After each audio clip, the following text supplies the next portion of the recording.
capeta? Não, de novo uma maldição. Eu tenho que salvar o mochileiro. Me dá uma esteira do protetor, mochileiro. Por quê? Porque...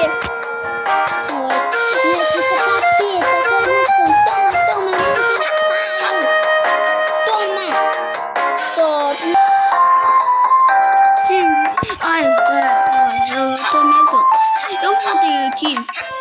Oi, Pichardinho. Oi, Piacho. Não imagina, né?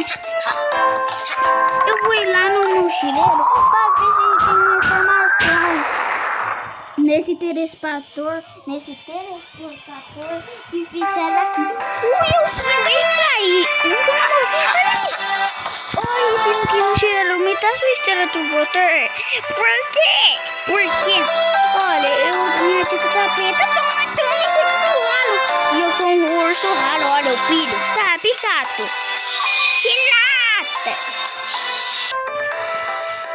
Hoje aqui. Agora eu tenho que falar com o mochileiro Cafezinho. Porque ele que é um mochileiro que deu certo. Ufa, que o mochileiro que deu certo não é o chefões, o boy. Porque senão ele ia matar tudo também.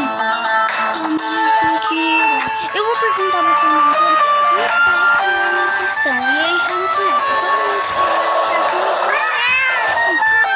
Velhinho. Você fica no cachorro. Tá bom, picado.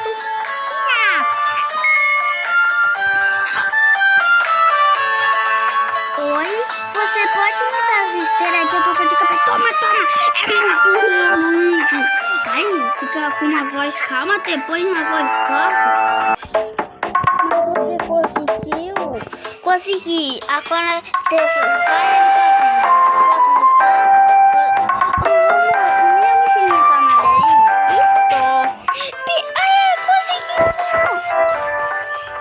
consegui!